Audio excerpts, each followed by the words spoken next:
It should have started earlier. That, like I said, everything that could go wrong has gone wrong, has gone wrong, has gone wrong. Ladies and gentlemen, we got him. We control everything you do, everything you think, everything you say.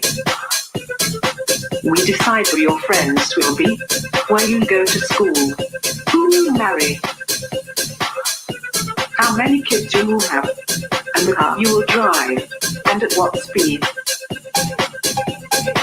We will make you work for money, and tell you how you spend it, and modify your seeds. We will make you hate the ones you love, family, friends, and yourself. We will monitor your each and every move, pollute your air and water to weaken your health. We will turn you against each other to control any unrest. We will sell you drugs and put you in jail for buying them.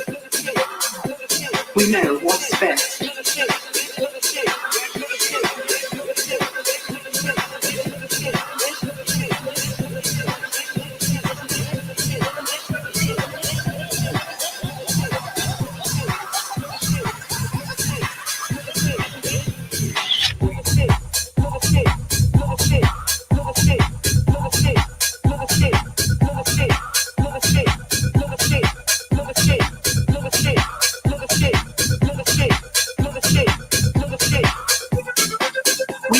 What you hear and see, whether your bank gives back your money, if you'll be the next president or prime minister, if you'll be free or a prisoner.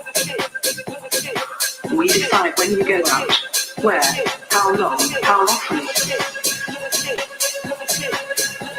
We work you to death and charge you for your coffin.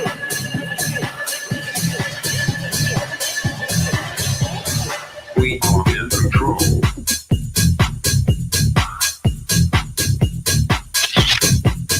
We are in control.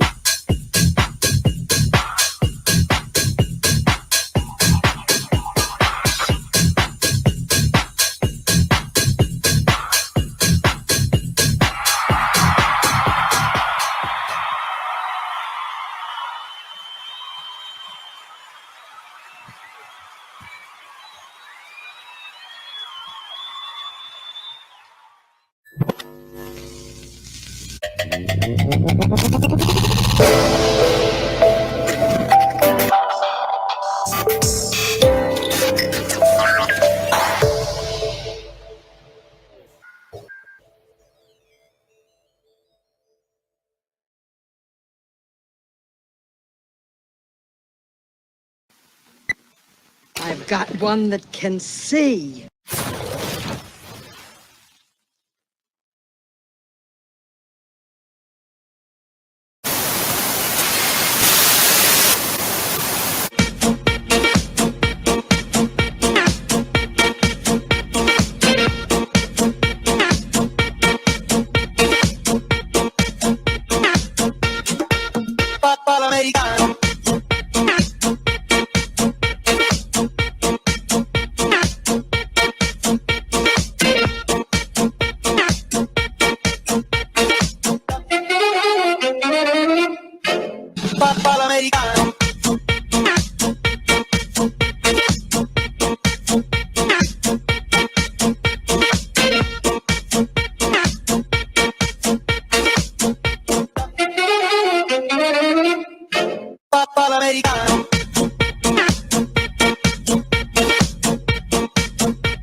Hello, everybody. How are we doing, everybody?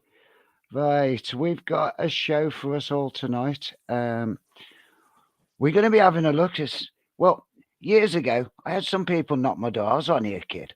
And they knocked the door and they told me bits about the Bible, some quite scary bits, to tell you the truth. About one day there's going to be a third temple, and it's going to be built in Jerusalem, and the Antichrist is going to appear at this temple and basically declare the world as his own. Well, that made me quite petrified as a child, to be perfectly honest. And luckily, all my life since then, I've been told, oh, it's only conspiracy theory. Don't worry, it'll never happen. Something like that would literally trigger the start of World War III. Well, the more I look, the more I'm seeing that it's highly possible. And hopefully, if this all works properly tonight, I'm hoping that I can show you some of the bits that I've been finding are definitely happening. So I'm going to start the first video just to give you a bit of a gist of what the context of the show is. There's quite a few of them. It's going to be a long time to say this is my second ever live feed. We may be here a while. Okay, so let's see if I can work this out as we go along. Please bear with me. Now, here we go.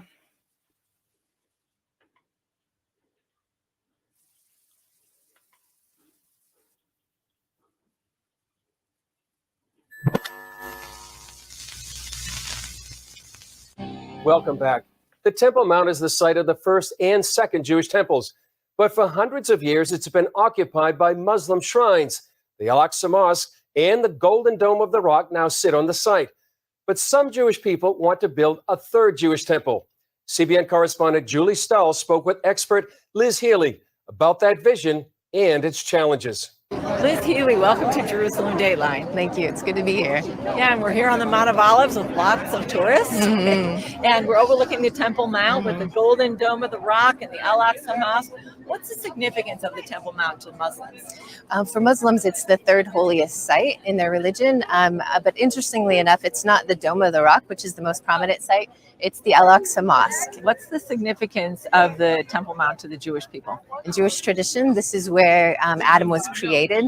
It was also the place after the flood that Noah brought an offering to the Lord. We know that this is the place where Abraham brought Isaac to be sacrificed. Also the place where David bought the threshing floor, where he said he wouldn't make an offering to God that cost him nothing. And it's the site of the first and second temples. It was believed by most also the place for the third temple where it will be built.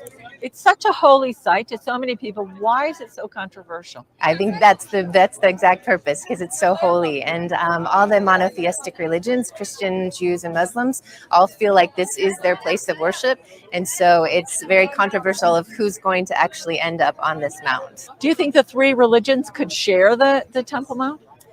Personally, I don't, but there is a huge movement about coexisting on the Temple Mount. And even recently, within the last 2 weeks, I know of a meeting between Christians and Muslims and Jews who all are talking about what are the possibilities and how could they establish both a temple and a mosque on the Temple Mount. What kind of plans are being made to build a third temple? There are actually quite a few, and depending on the group that you talk to, different architectural designs have been made. So one group is doing a design more like Herod's temple, and it would be on the Temple Mount, and I don't believe that they would have a mosque that would be there.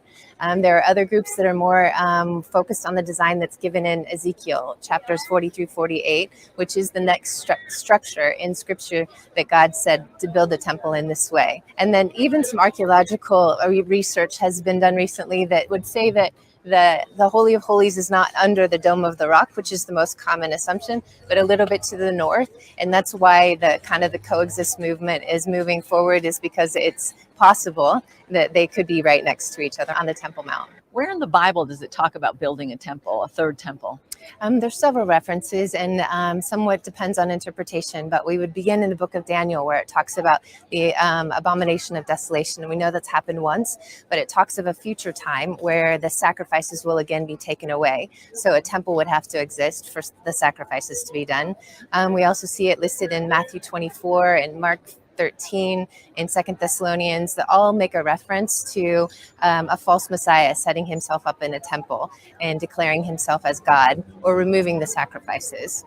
We also see in the book of Revelation, John is told to measure the temple measurements. And so there has to be a physical temple for him to be able to measure it. So what preparations are actually being made right now to build the third temple? There are actually quite a few, and it just shows that God is giving the Jewish people kind of signs or an expectation that it's time for the soon coming Messiah.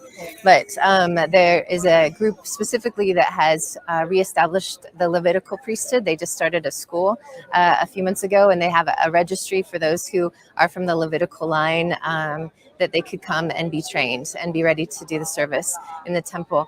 They've also started a red heifer farm.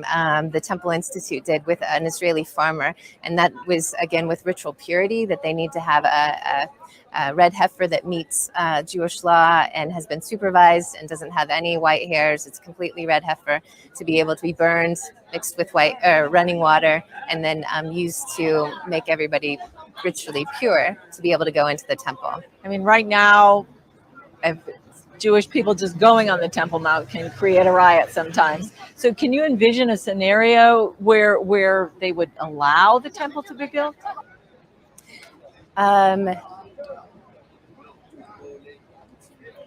No.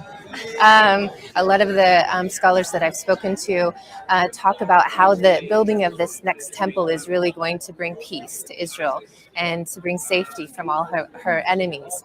And so in that way, I can see that any maybe leader that would be raised up or somebody that would be able to bring the nations together, especially those who might align with Israel, that there might be some agreement that the temple could exist there and this person could be set up in the temple. What we know is that's probably going to be a false Messiah, because as we read in the book of Daniel, that there's a false Messiah that's going to make a peace agreement. And so that's the potential, is that something would be built for the false Messiah to set himself up. Okay. Thank you very much for joining us on Jerusalem Dayline. You're welcome. Thanks for having me. So, I don't know what you think of that. To me, that's quite scary. That there's a lot going into this third temple, right? The temple, I was told, conspiracy theory would never happen, right? How much of it can we actually find if we look around the internet? They talk of looking at red heifers, the people practicing sacrifice. The Bible says it all starts from a peace treaty. The 70 weeks of Daniel. You look for the peace treaty in the 70 weeks of Daniel. Now, most biblical scholars have got the 70 weeks of Daniel down to 7 years.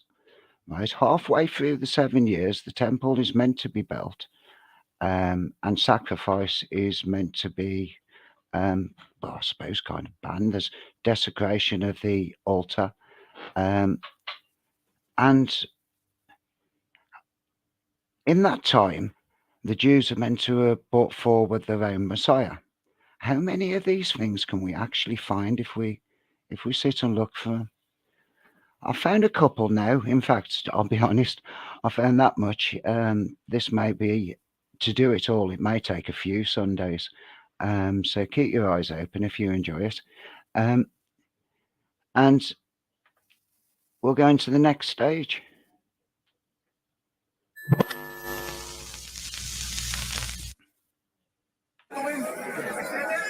Hardline religious group Matei Irgunei Hamikdash, or headquarters of the temple organizations, has a mission to rebuild a Jewish house of worship on Jerusalem's Temple Mount.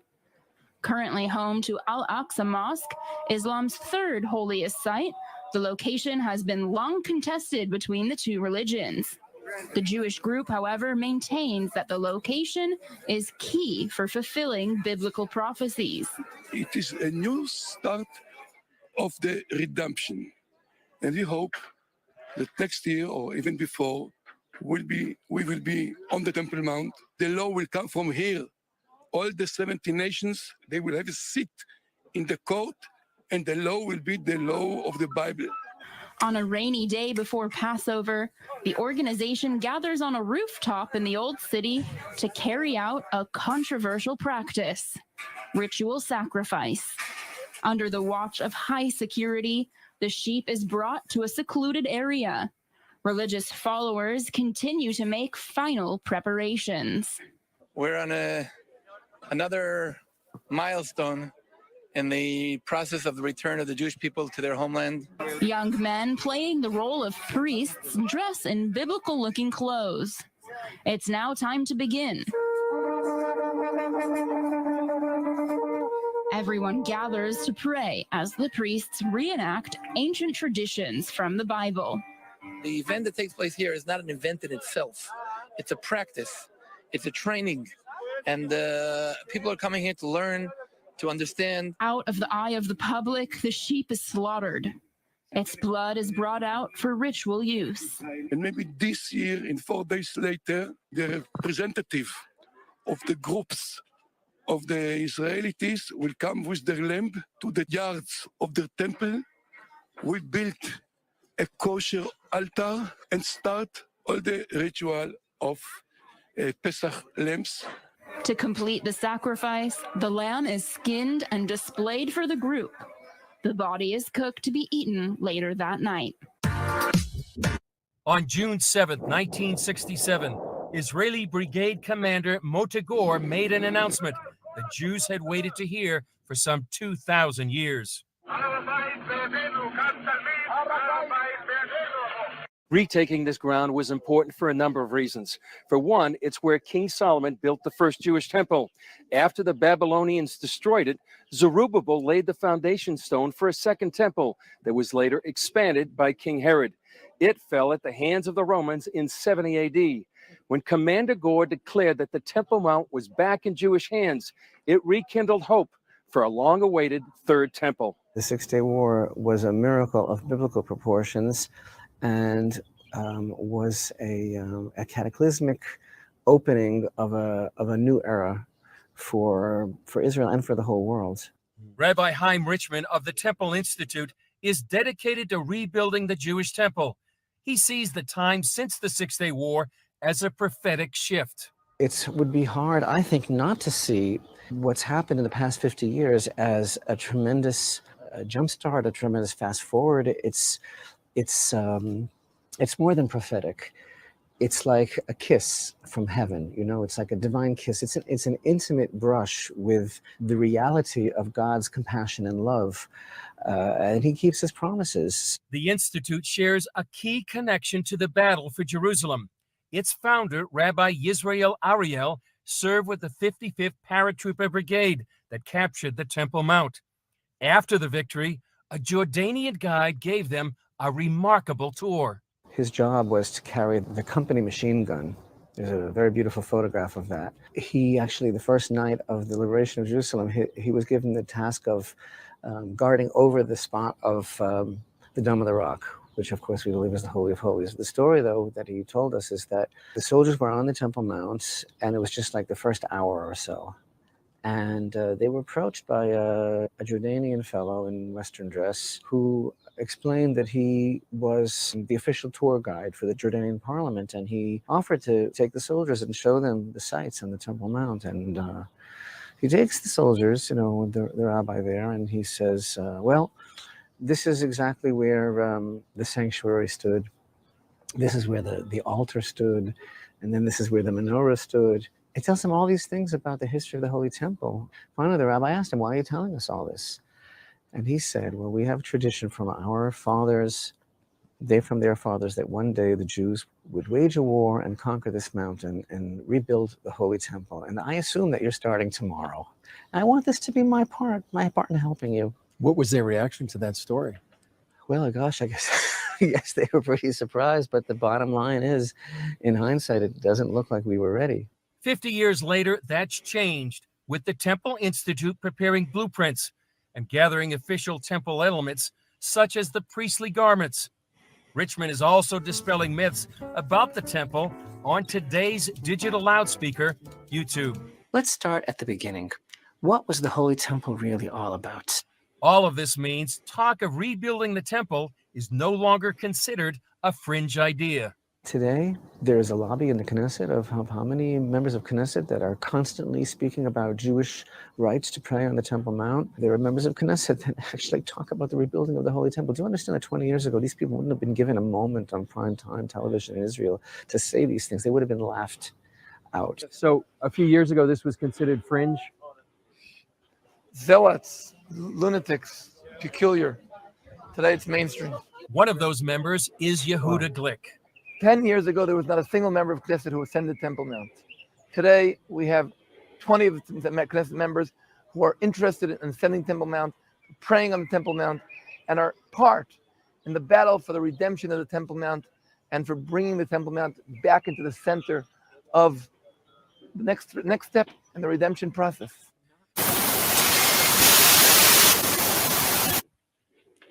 So from what I can see, it's literally a clash of two worlds. The Jews are waiting for the Messiah. The Christians have ended sacrifice by, obviously, the crucifixion was the end to sacrifice.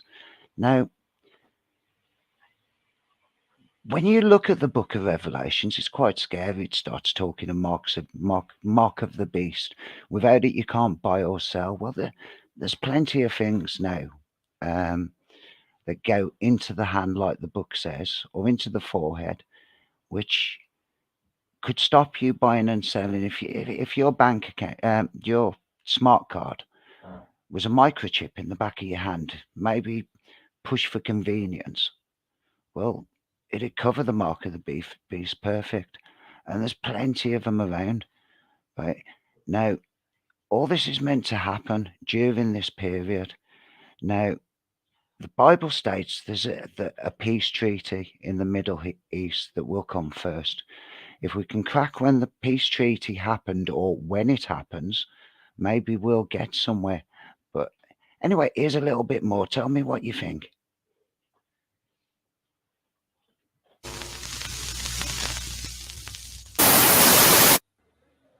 These are the red heifers that landed at Israel's Ben Gurion Airport.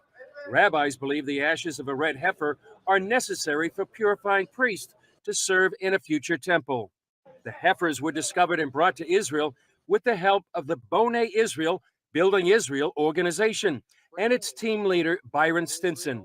Rabbis from the Temple Mount Institute approached Stinson about the unique cattle. They said, Byron, could you look in Texas and find us a red heifer? I wasn't expecting that, and it was shocking to me to think about it. But I know a lot of ranchers, and I know a little bit about cattle, being from Texas. And I always say yes to these Jewish rabbis because they're my friends, and I love them, and why not? This began an in-depth process of finding the rare heifer that meets key stipulations found in the Bible.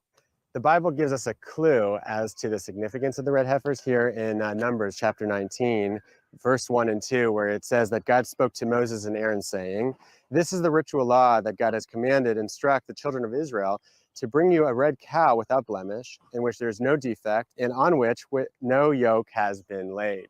So it says that we're supposed to take a perfectly red cow with no white hairs or dark hairs at all, and a cow that no yoke has ever been on. So as a result, it's very, very rare to find a baby cow that is completely red. The ashes of the red heifer would be used to purify water from the Gihon spring in the city of David. Just a few ashes could purify thousands of gallons of water. That water can be then purify priests from any contact with a dead body, so they can offer sacrifice in the temple. Some Jews go every single day to a ritual bath, to a mikveh, in order to approach God in prayer in purity. However, it is not the same because we don't have the red heifer. Once we have the red heifer, we'll be completely pure and we'll be able to rebuild the temple. The red heifer must also be 2 years old.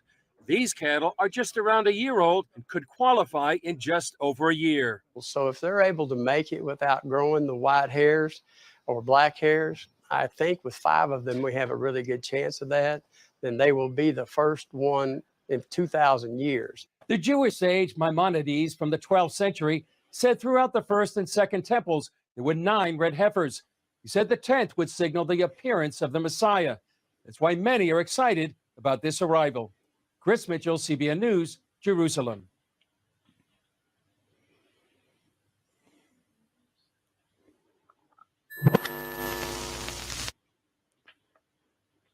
So these red heifers, they're looking all around the world. So that means basically literally everybody's in on it. Sent from Texas. You couldn't make it up. They reckon they'll be ready within a year, 12 months. Could they build the temple in 12 months? I ain't a builder. I suppose it could possibly be done. Luckily not by me. So all we need, next bit, we're going to have a go to see if we can track down when this peace treaty was, line it up to see if the peace treaty connects with the building of the temple, and looking to see if there's any possibilities of this Jewish Messiah. So here we go.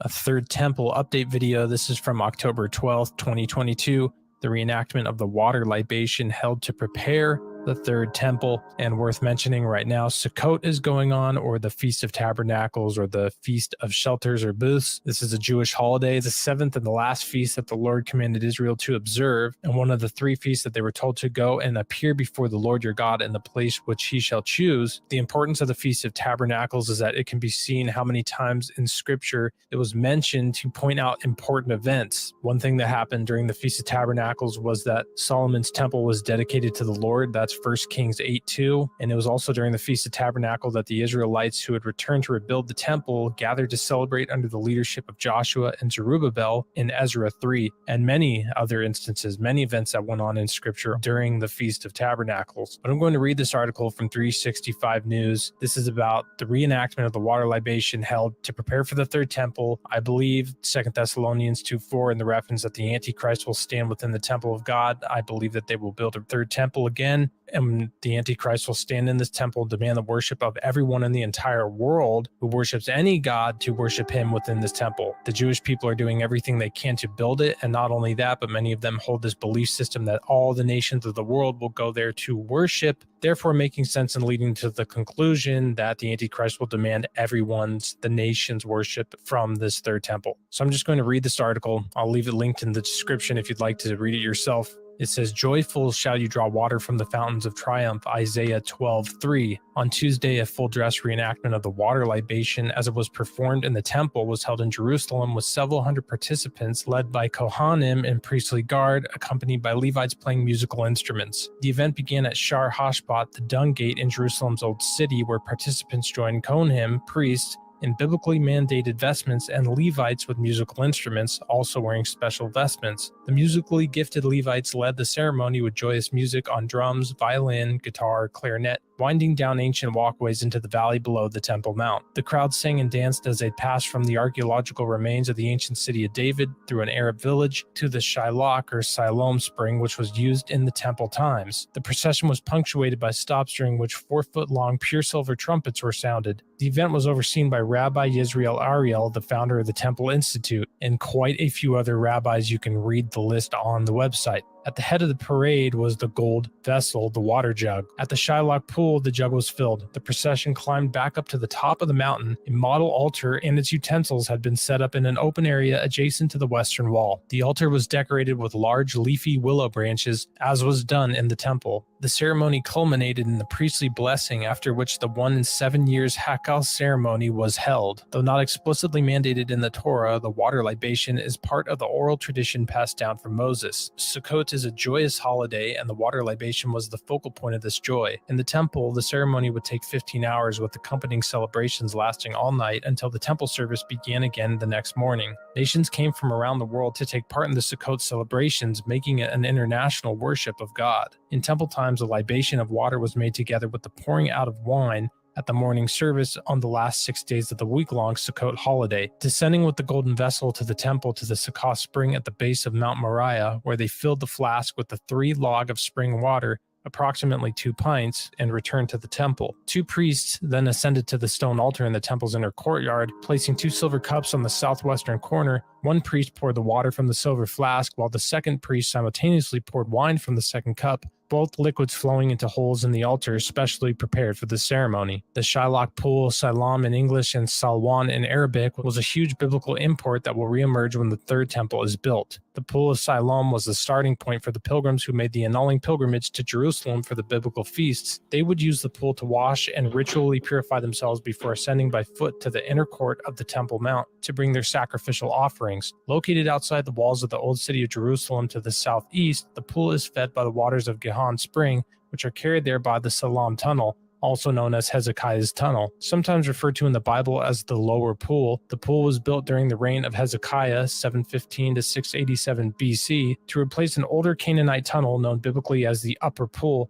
that was vulnerable to attackers. The new pool and tunnel left besieging armies without access to the spring's water. Archaeologists believe that during the Second Temple era, the waters continued to flow south and were collecting in an additional larger pool. This pool was discovered during the summer of 2004 and is continuing to be uncovered today. It should be noted that the year after Shemitah is auspicious for the arrival of the Messiah. The Babylonian Talmud and the Tractate of Sanhedrin 97a brings the verse from Amos, "On that day will I rise up the fallen booth, Sukkah, of David," Amos 9:11. This verse comes in the context of a prophecy about God bringing the nation of Israel back from exile among the nations. Amidst descriptions of the days preceding the Messiah, the Talmud says, "As it is written, in that day I will rise up the tabernacle of David that is fallen," our rabbis taught, in the 7-year cycle at the end of which the son of David will come in the first year. This verse will be fulfilled. On Rosh Hashanah 2 weeks ago, the Shemitah sabbatical year ended. The Talmud is stating explicitly that the Messiah will come in the first year after the Shemitah. It should be noted that the Talmud describes the days before the Messiah in depth, and they are especially difficult times. As we can see, a lot to unpack there, especially in the end there, where they start getting into the Talmud, which is not the teachings of God, it's the teachings of Rabbi. They're completely false. But you can see how they have these different prophecies within their own writings, just like within the Quran has, that they have these things leading to what they believe the Messiah will come, made up in their own writings. The same thing there. I should probably do a more in-depth video on that, because we are seeing the Jewish people say that their Messiah is coming soon, that world events are looking like the Messiah, their Mashiach is coming soon. They don't accept Jesus Christ as the true Messiah. And as we know, just like it says in 2 Thessalonians, that Jesus Christ will not come, the second coming of the Messiah will not come until the son of perdition, the man of lawlessness, is revealed on the earth. So the Antichrist comes first before the true Messiah comes. So that's why it's so scary when we see these different religions, Jewish people, Islamic, everybody, even Buddhists, expecting another Buddha to come, when they're saying that there's going to be another Messiah, another Savior, someone who's going to come to the earth and fix all our problems. When the Bible says the next person who does that, they'll create peace plans, but then they're going to break them, and they're going to bring in and usher in the end of the world and complete control of the earth, trying to get people to not follow Jesus Christ, but to follow the fallen ways, to receive the mark of the beast, and to worship the beast. And those who do, the Bible tells us that they will be cast into eternal judgment, where their smoke rises before the Lamb of God and the holy angels forever and ever. So it's important that we realize the timeline, that first comes the Antichrist, then the true Messiah, Jesus Christ. So that's what's going on. So kind of interesting how they're looking and seeing, oh, it looks like the time of the Messiah may come according to these Talmud traditions. And of course, as I'm covering in depth lately, that they are really moving for this third temple to be built. They think the nations are coming there. there.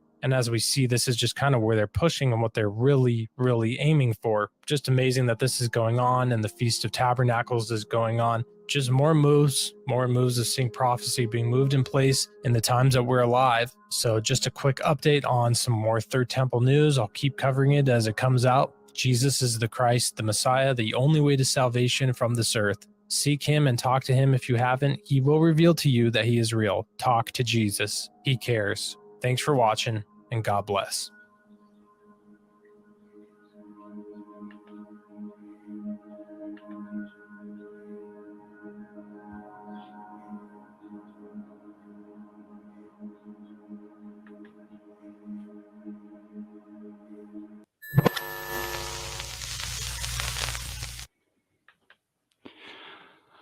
So, there you are there.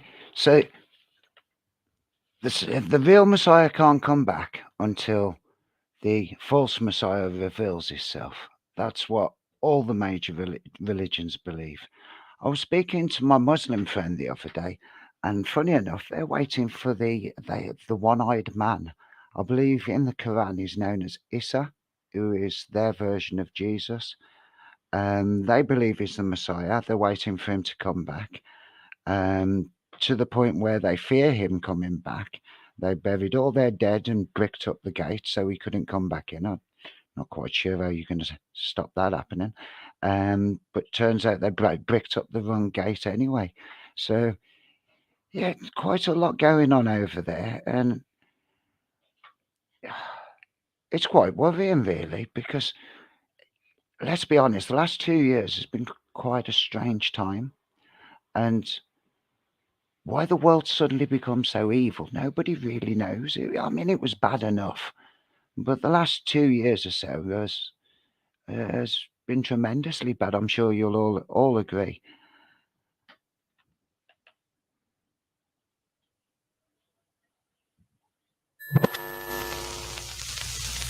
Is the Jewish Messiah coming this year, 2022 to 2023? Or has he already even been revealed? There's quite a few things happening right now surrounding this subject of the revealing of the Jewish Messiah. That's what I'm going to get into in this video. I'll cover a rabbi who says he's currently in conversations with the Messiah, then some Talmud prophecies that say that the Jewish Messiah is coming this year, and the Russian-Ukraine war proves that.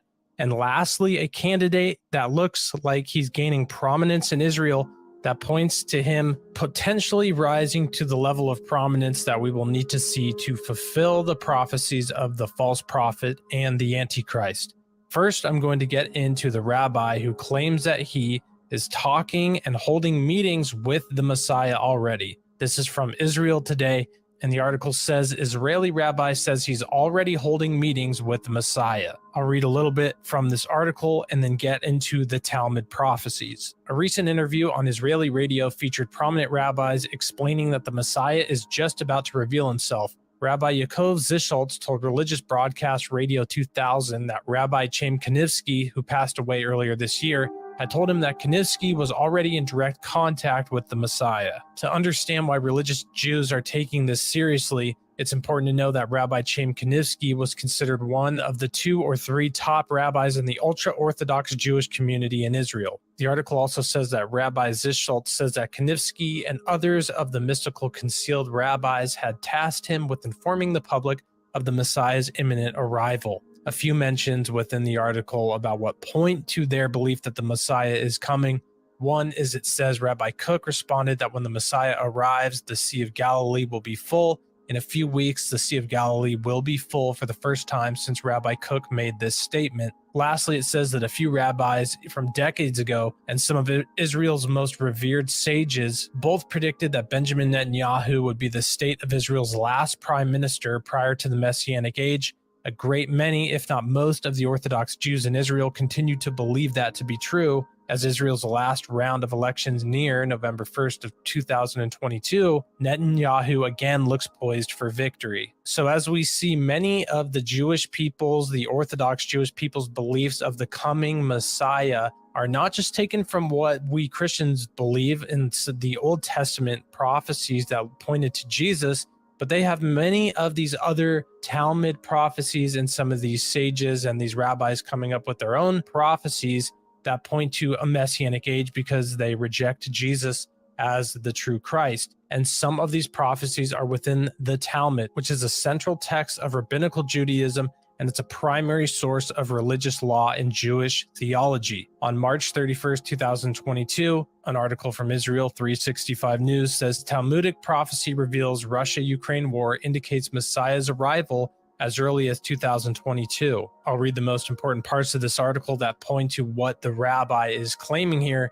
And it says that the rabbi explains that the nation of Israel will experience redemption in the 7th year of the sabbatical year, which we are in right now.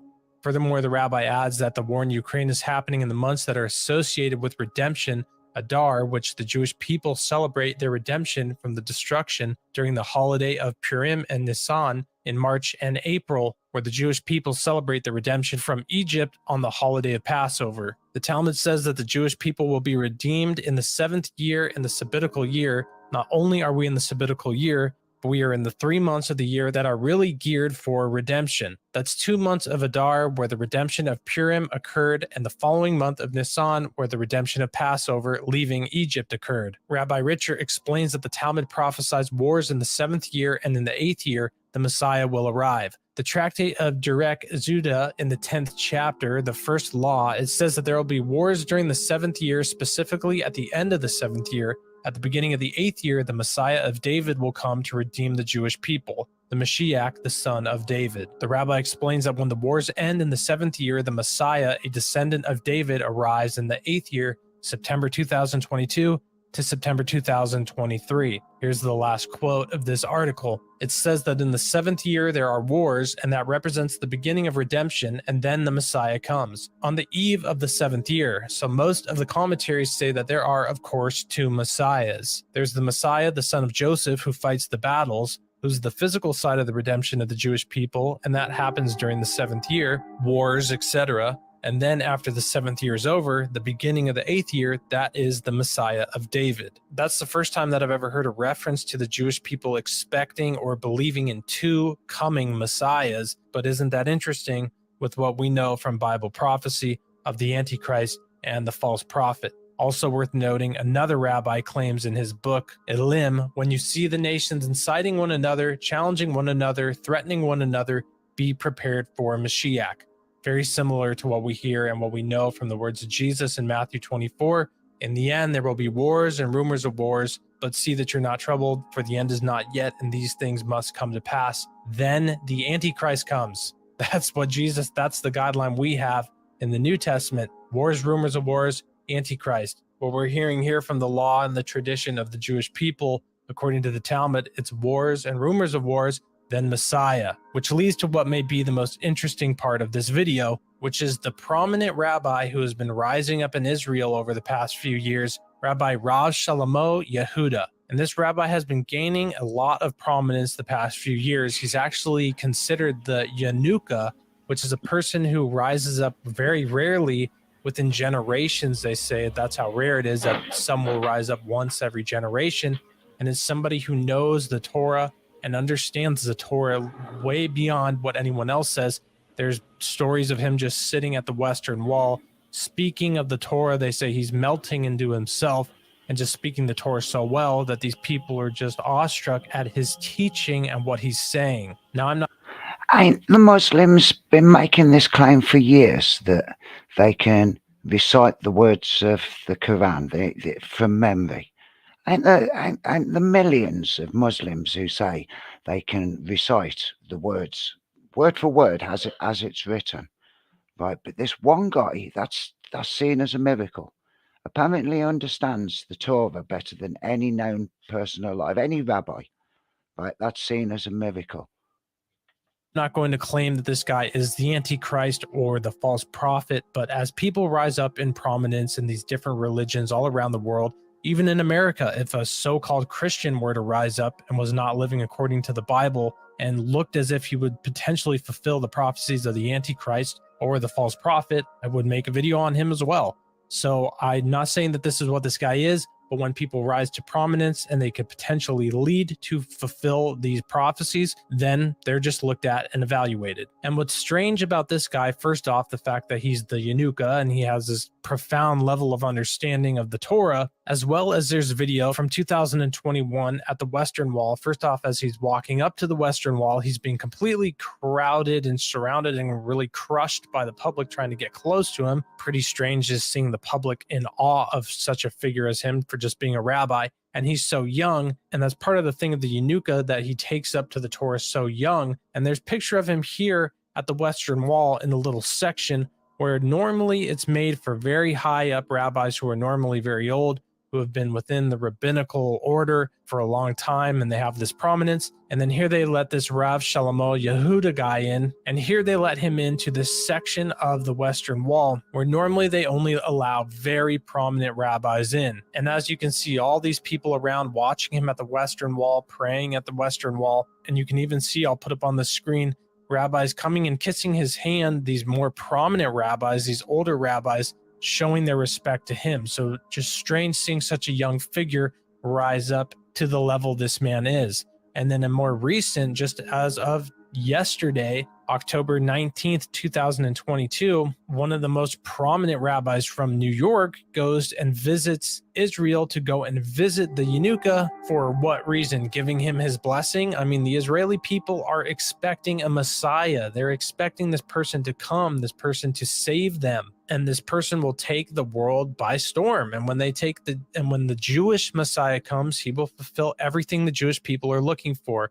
When the Islamic Messiah comes, the El Mahdi, he will fulfill everything the Islamic people are looking for. So it's just very interesting to see when we actually have a Jewish figure, a prominent figure within the Jewish community, rising up, fulfilling this potential messianic expectation that the Jewish people are looking for. To bring it all to a conclusion, we just always need to look back to the biblical text. The Antichrist and the false prophet will, of course, need to fulfill the biblical prophecies of what we know they will do in the end. False signs and wonders will follow them. They will create a peace treaty that will eventually be broken. The Antichrist will push the mark of the beast, which will be the number of his name, which will equate 666. Clearly, it will not be some hidden coded thing. It will be clear as day. People will have to make this choice very willingly. It will not just be some hidden thing like someone accidentally took the mark. So the Antichrist will push the mark of the beast, and both the Antichrist and the false prophet will be in complete opposition of Christianity and believing that Jesus Christ is the Messiah.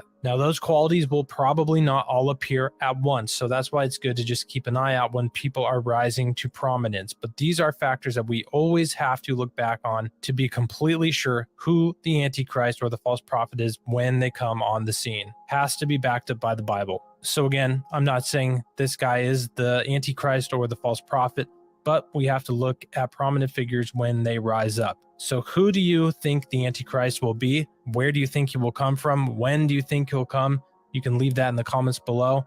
I have another video I posted recently about identifying the Antichrist. I'll put that up on the screen. Jesus is the way, the truth, and the life. No one comes to God except through him.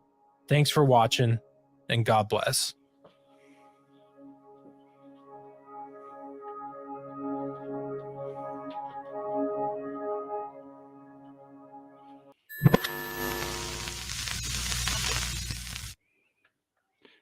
So it's looking quite scary, isn't it, the future? Right, we need to track down exactly when this peace treaty was or is going to be. I think I came across something while we were all running around the other year, wearing, well, everybody else seemed to be wearing face nappies and things like that. Something happened on the 15th of September 2020. And as always, the mainstream, they gave it enough coverage, but not really much for us to notice at that period of time because everything seemed secondary to obviously the agenda.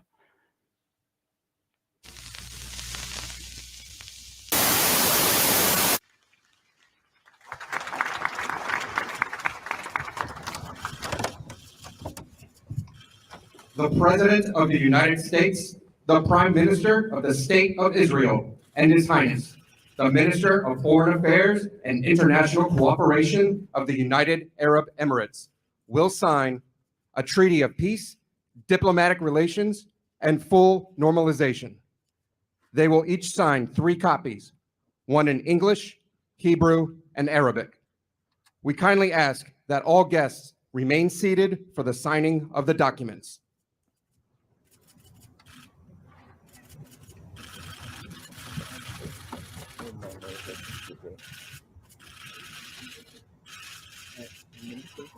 Can you be helpful here and tell me your number? Okay. You do the same for me in Arabic. I will. So, which one is mine? Thank you. That one.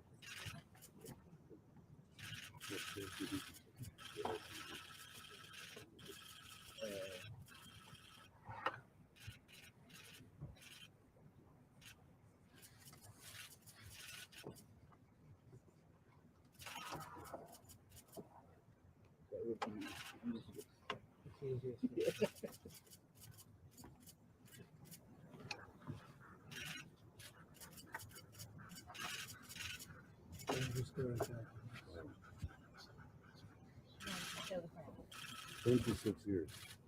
Can we flip them over?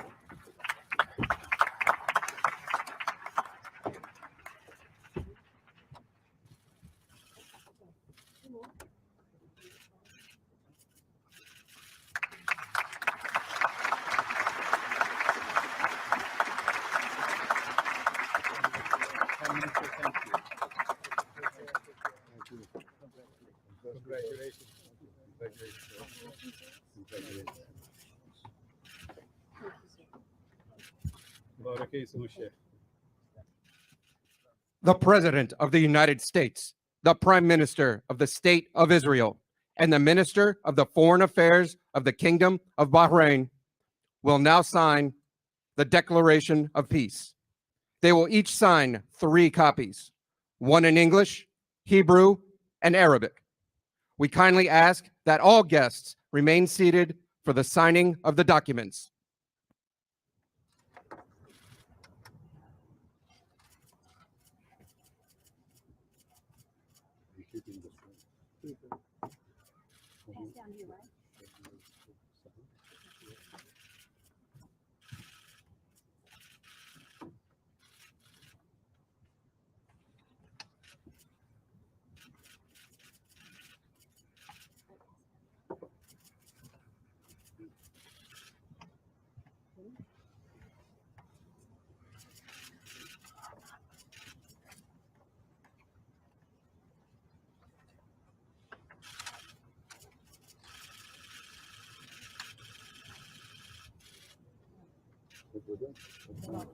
Sure.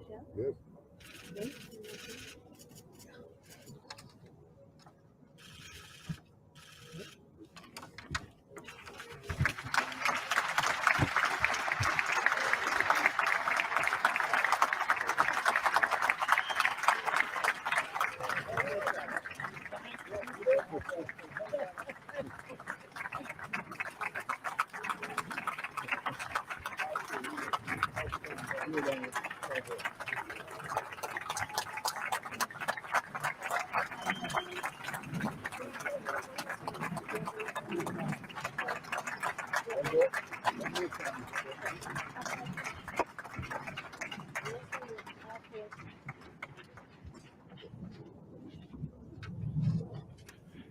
Trump actually said that this was the The man. President of the United States, the Prime Minister of the State of Israel, His Highness, the Minister of Foreign Affairs and International Cooperation of the United Arab Emirates, and the Minister of the Foreign Affairs of the Kingdom of Bahrain will now sign the Abraham Accords.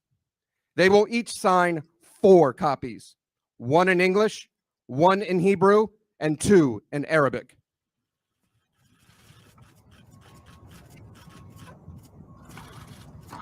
Yeah, the Trump administration said this was the main thing they were going to get done, and they signed it off. This was the 15th of September 2020, so over 2 years ago.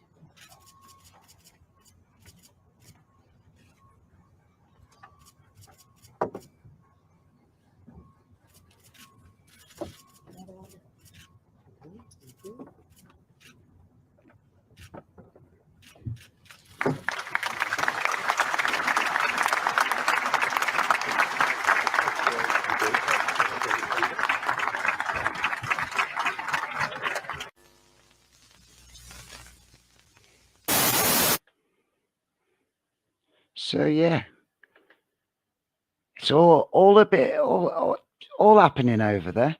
Now can we link anything to do with what we've just seen, the Abraham Accord being signed, to the building of the third temple? I found one thing which is definitely of interest. Oh, welcome to Purchase Reviews. Today I'll be reviewing the 70 years solid silver redemption temple coin. This coin signifies Donald Trump's recognition of the centrality of Jerusalem as the capital of the State of Israel, which has caused many people to compare President Trump to Cyrus the Great, whose head is also pictured on the coin alongside Donald Trump. This coin was produced as an expression of immense joy and gratitude to President Trump, following the announcement that the American embassy will be transferred to Jerusalem in honor of Israel's 70th Independence Day. Purchasing one of these coins also helps to fund the building of the third temple in Jerusalem, as featured on the back of the coin.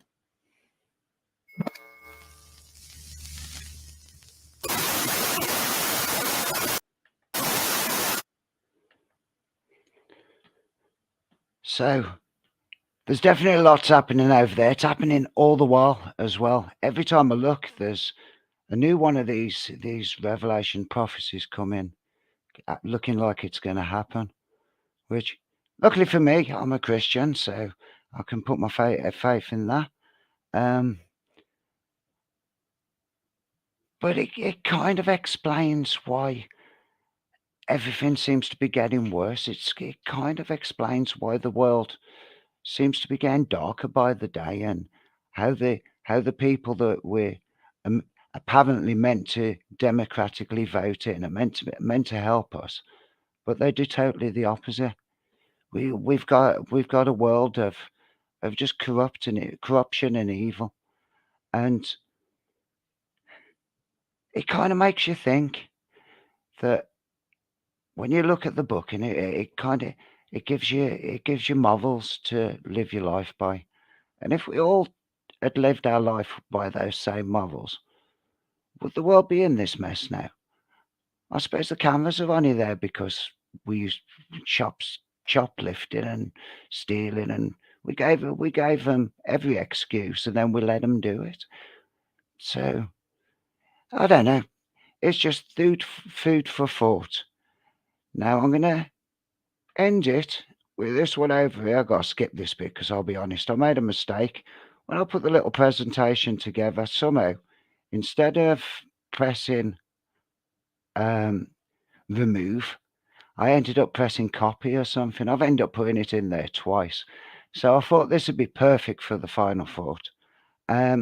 Hope to see you guys on the chat again. I'm going to get used to the chat. I'm going to get used to putting the banners up and things. But I'll be honest, quite nervous doing these, and mainly because I'm the wrong age to be learning new tricks with new software, and it all looks a bit alien. If it was all on my phone, it'd be a lot easier, but no, it's not there, is it? Anyway, I'm going to leave you with this one. Hope you enjoy.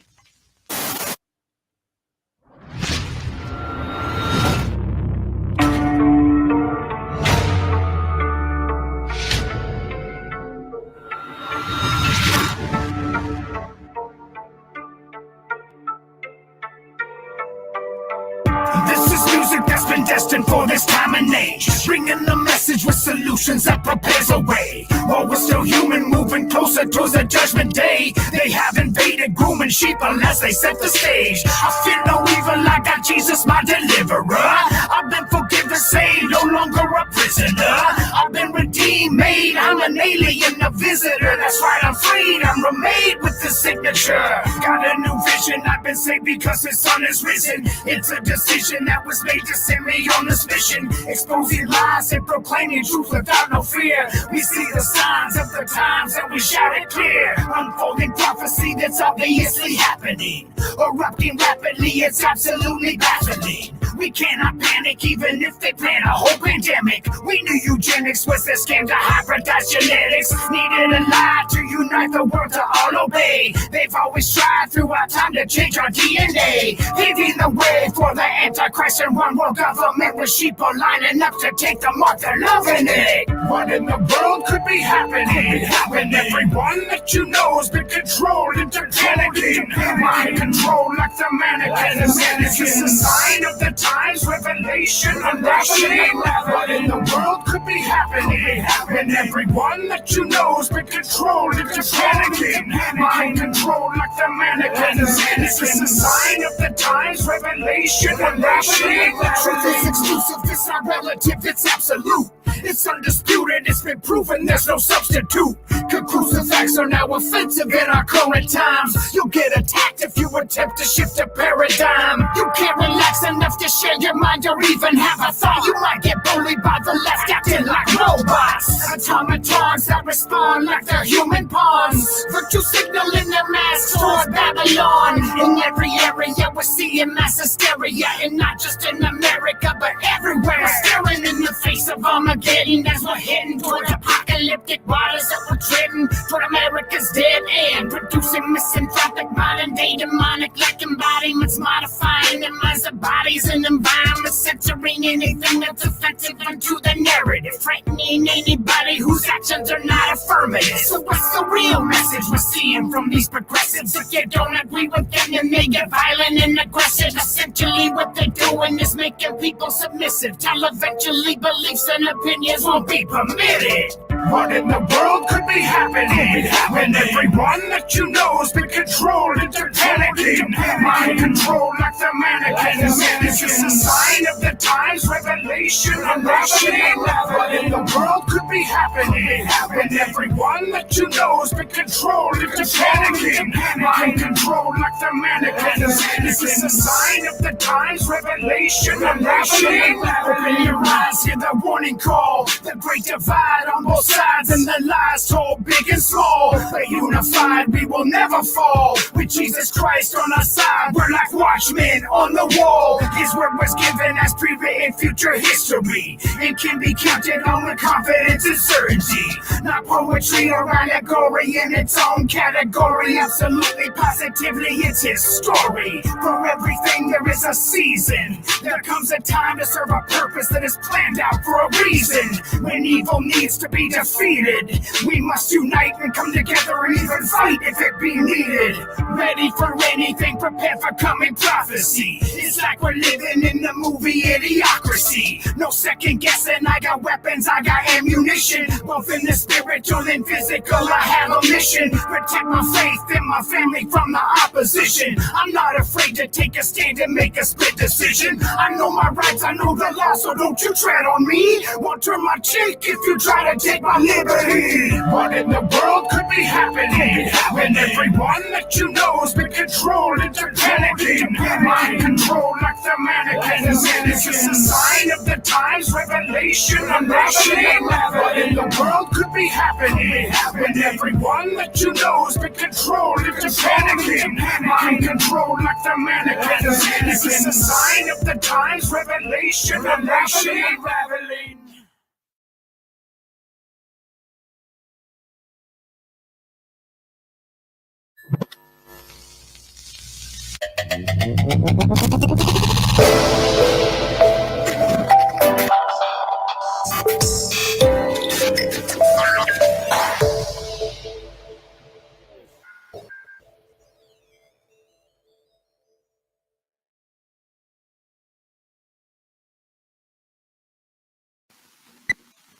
I've got one that can see.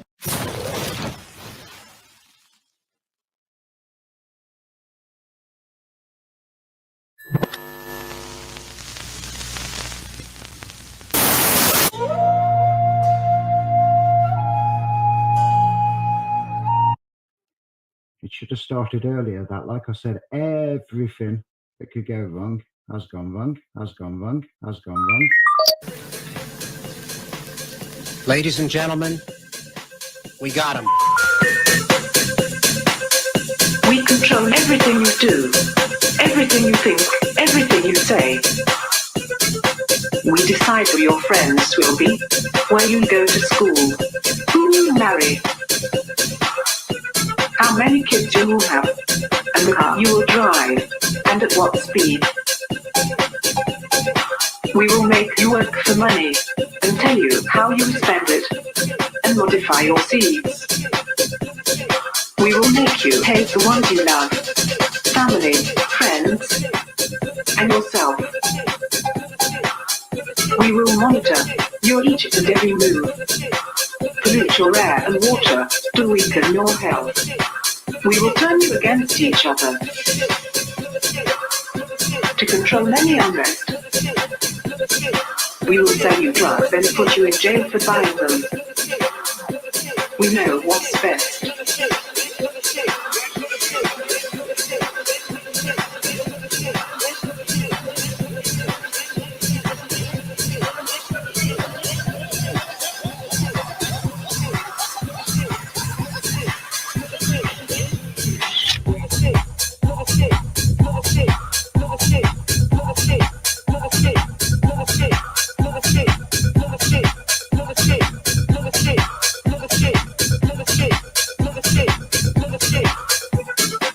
We control what you hear and see.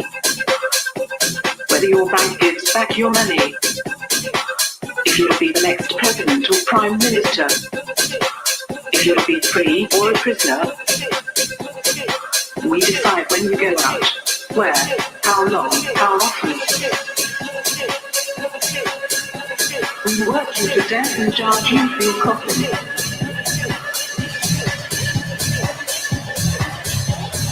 We are in control.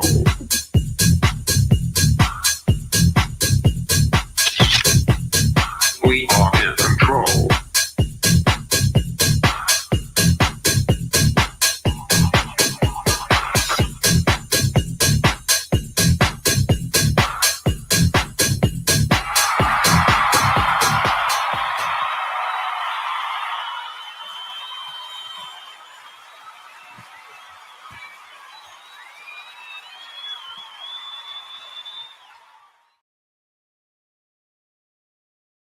The following content is provided under a Creative Commons license.